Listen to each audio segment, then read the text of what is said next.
Now as the dawn of this glorious morn has again illuminated its oriental horizon, I, King Ball, the notorious Gongos of El City, has again made my daring appearance between man, beast, and reptile.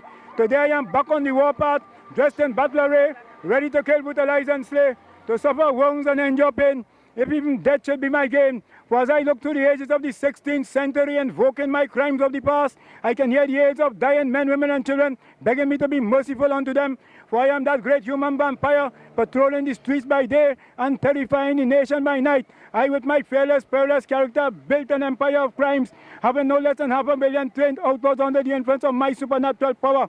Government in every country today is offering large rewards of money for my capture, dead or alive. For while I'm alive, no human being cannot strive. I toss tongues and villages while the inhabitants lie in slumber, seizing young babies from their cradle in innumerable numbers, and placing this curl and twisted tongue of mine upon their blue-red vein to enjoy the sweet meter of blood to quench my burning thirst. And as I walk the street, I can see heads and shoulders peeping through doors and windows, fingers pointing toward me with dreadful oath, saying, "There the maniac killer goes." Tongues and villages is lighted up at night in order to observe my appearance, but they become helpless. Every day over 500,000 machine guns have been pointed at me, but they are useless. Scientists in Europe, Asia, Africa, and Australia today trying to trace back to the ancient days to find out from whence I came and when I was born, but it still lies unknown to the entire world that I came into existence like a cyclone in human form. For my speed of traveling is faster than light that make me elusive.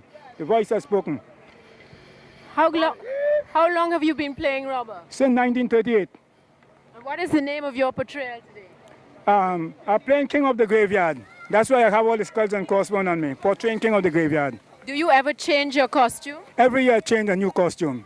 And what color is it usually? Well, we use, this is the original, Midnight. Well, last year I played in blue and silver lame with gold. The previous year was in a different color. Every year I play in a different color. Sometimes brown and gold, black and white, pure white, royal and purple and gold, and so on. What has attracted you to playing robber? Oh, well, I just like the rubber ninja, and I like the old talk, on speech, and then to meet robbers from other districts and battle against them to see who is the best spokesman. But one time I had as much as 64 speeches in my brain, and you don't have to walk with a book, you got to have them here. And we battle speech for speech to see, well, who is the island best or the district best. Plus, we go for prizes in the individual competition and band competition also. Does this run in your family? How did you first start playing robber? No, well, as a small boy, I always loved rubber and Indians. I like the talk and the walk and everything. So as I get bigger, I used to play sailor or rubber, one of the two, but I mostly play rubber. So today, 1980, since you started playing in 1938. Yes. I missed a couple of years because sometime I went to sea on ships for a year or two. Sorry, but whenever I'm home, I always play Midnight Rubber once I catch Carnival. Can you tell me some of the differences in the 1938 Carnival as opposed to the 1980? Well, yes. In the old, most of the robbers used to play in bag and a few of us play in satin. But bag, as I have it on today, is the original Midnight Rubber from way back in 1924. It's only later on fellas used to use black satin and black velvet and black lemon and so on. But the real rubber is black bag, a brown bag pant in black with your satin shirt and your wing piece and your gun, skull and crossbone, your hat turn up and so on. But this is what you call the modern rubber, modern fancy rubber, with a big temple on my head and a graveyard and so on. What about your shoes? Well, this is just what you call a bedroom saver. I make this for easy moving around because a rubber have to be a man that is elusive, you got to move fast. But I have a pair at Cobra home that I may wear tomorrow. Another pair of shoes in Cobra that I'll put on tomorrow. Thank you very much. Yes. The rubber that plays now is far different to when I used to play. They all playing fancy rubber and thing now. No, but when you used to play, what would the cost? Well, we just get a bag, and we fringe it out, cut it out in small pieces. Made from pieces. what? What would the bag be made from? We could get flour bag and so, but we dye it, in different colors, and sew it onto our pants. This is Midnight Rubber. Yeah. And so the bag was likely black. Right. Yeah. And what else would be on the costume? Well, we just sew it onto we fringe it out, and sew it onto the pants. We get a shirt, a black shirt, we get a black piece of cloth, either velvet or satin or something, and then draw a big skeleton on it. You mark the name of what you're portraying, like Toussaint, Mayo, King, Grabber, Roxroy, also. This is on the cape? Yeah. And what about your shoes? What were the shoes like? Sometimes fellas used to bend something and wire, or otherwise they mold it out and make a mold out of dirt. and cover it over with paper. Some make a big tiger head or a big dragon or some big snake or something like that. And we used to use it in wire because you see when the wire, you walk, the wire thing in sunlight, it looks like something that is really alive. What about the headpiece? The headpiece, you wear a broad hat with fringes right here. I understand sometimes there were coffins. Where were the coffins? In the hand. Coffins in your hand? Yes, I was a small cut, like a cash box. So there's where the money goes. So the bag that you were describing, what was the bag for? Just to make the costume, pants. Aha. And on your face, did you used to wear anything on your long face? ago, like, when I used to play rope, I used to have a big pair of dark shades, and I get the rope of itself, fringe it out, dye it in whatever color, and make a big beard, The beard sometimes, and fringe, just shape it to suit. And with the glass, something, big mustache and so on, so that hide a lot of the identity. Can you tell us something about the robber? Yes, he was one of those things, as I said, that grew out of the Texan badman and bandit from Rio Rita and that sort of thing. And that is why he used to wear chaps imitating the furry chaps of the cowboy made of bagging. And of course this was a well-known technique for them because it was just like a Pierrot Grenade. He always wore a black shirt with skulls and crossbones on it, painted in aluminum paint, long sleeves, gloves, a dagger, gun belts, revolvers of the old kind that turned, and a broad Texan hat made of straw with a feather in the top. He wore sometimes a domino mask with his face partially covered, or dark glasses, and a cape. The cape at the back was decorated with weird signs and symbols, part out of the folk culture of the particular social group that might well have been tied into Shango and so on, and part making up all this mysterious mumbo-jumbo about terrifying ordeals and great risks taken and great victories won, Because after all, it was this beautiful mummery that the man pretended, and there was this grand thing they had for speech. Part of the mummer's situation was beautiful because of this marvelous speech making that was part of it. Just as in Tobago Speech Band, you had the robber talk, which was very special and grew out in part from the storytelling traditions of the countryside, and the riddle telling of the Pierrot Grenade, and the Warrahoon talk in dialect of the wild Indian, and all very special. Talk was a very fascinating part of all this mummery that was going on. Well, the robber is a kind of a phenomenon that robs people.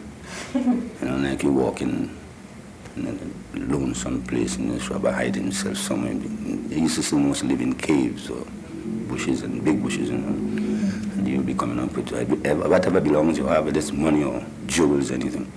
He comes out with this big piece of dagger and a knife or a big sword or a gun or something and stop you and take whatever you have and skid. What was the speech like, the robber speech, the traditional ones? And the robber will stop you and say that, hark, you crumbs of the earth, you three-headed serpent, you dog of a sax. Stand back, for it was written in the book of midnight, robber, that all mock men as you shall be buried alive. Away down from the high-class regions of the phantom graveyard comes I, the indomitable, son of the impregnable, incredible. My name is King Graveler, who graveler the sun, moon, and stars, created darkness, bite bits with my ivy teeth and chew, shorten the season, feeds upon wasps. At the age of 1, my renowned compound was too strong for a reconstitution where I was placed into prison for 99 years. A reward of $9,999 was out for my discovery. There I studied crimes and punishment for all mockmen as you. As the dawn of morn has just begun to illuminate the oriental horizon, it seemed to me as though you want to make a perfect getaway. It is too late, for these two hypnotical and magical eyes of mine have already doomed the opposition. At the age of 2, I killed my great-grandfather Izuguma At the age of 3, I drank my mother Cecilia into a spoonful of water. So stand back, Mokman, and tell me if it is your coward deeds or bravery that caused you to travel into this dismal track. How did you write this speech yourself? Yeah. And how did you? And I wrote some for myself, and I was taught some by an Indian fellow by the name of Roxroy. I taught some from him. So that every year you give the same speech? Change the speeches every year. As far as the robbers are concerned, what we want to talk about is not only any concept of bravery and plunder and the general glorification of the self that was almost necessary for an oppressed people to survive. But I think that in the context of language, I think that there's something for us to look at, and that is that the Trinidadians have always had a tremendous respect for words, the sound of words, if not the meaning of words. And that one way of understanding why it is we are such a musical people, but at the same time such a non-verbal people, has to do with the fact that it is the sound which is sort of institutionalized by these kinds of characters. Maybe the lesson there is not so much an instructive one as to how to proceed, but an instructive one as to what it is that people understand about language, and to look to ways of making the language mean more, as opposed to making the language sound well. Stop, Mokman, for this is a midnight hole-up. As the dawn of morn has just begun to illuminate the oriental horizon, it seems to me as though you want to make a perfect error, but it is too late. My mother's name, Cecilia, I'm the man that command my grave to open and speak to my dead. If I shall only say, Wimbo, I shall turn your body into vapor. Throw those 2 long negative hands of yours into the air. Do what I command you to do. Keep them there. For the morning is like unto the night. When I wake, I see there are many lives here to take. So please, Mokman, come across with some of your hidden treasures, else she shall surely die. I am the man that caused coward men to do brave deeds and die. Rob robbers as myself, rob even down to the suckling babes from their mother's breast. Fathers mourn, women groan, children weep when meeting me, this high master, criminal master of crimes, animal tamer, high-class gambler, ricky-ticky peddler, marksman gun choker. I am one of the world's most steel jaw and copper bowie lion claw, he mounts and I master criminal that ever breathe the breath of life into man. So stand back, Mokman, or else you shall surely die. Blow your whistle and you run off. Without collecting your money? Oh, you collect your money, yes. You're collecting your money because you're moving. That's what you're holding up for. The theater of the masquerade does not exist any longer. When we see them now, they're in front of a mic and they are reciting to a crowd. The role of the audience was a role that had to do with partisanship of one or other of 2 or more combatants. And I think that that is the reason that they must necessarily pass away in the forms in which we see them now. So that I'm saying what we have is the last vestiges of an historical tradition which will no doubt reappear in other forms of masquerade, but not in the way in which they originated. And this is the whole business of the repeating of ritual, more and more divorced from its roots and being changed by forces that that have nothing to do with the origins of the mass. Away down from the high cleft regent of the phantoms graveyard came I, this impregnable, insurmountable, and unconquerable. My sudden appearance is to accomplish the destruction of my father's deadly expedition. For in these powerful hands of mine hold a woeful book of challenge, headed with a warrant of death, written by kings and signed by monarchs. And to my challenger, I stand impregnable, insurmountable, and unconquerable. I even challenge the moon, the sun, and the stars that can't even be provoked by any highly brutal effusion. For I can exterminate, organize, and even demoralize the tradition of men, women, and children. For it's I who have fed and graduate the highly selected mountains of the Himalayas. Fire fought, conquer, ate and drank the blood and fleshed up your historic monsters, such as the dragon, the luciphobia, the hyphophobia, and the hypola, which weighed no less than 14 tons. If a dagger should fence into my heart, it wouldn't prove to be an evil reflection of my physical faintness. A bullet or several other bullets bursting into my skull will prove to be the same.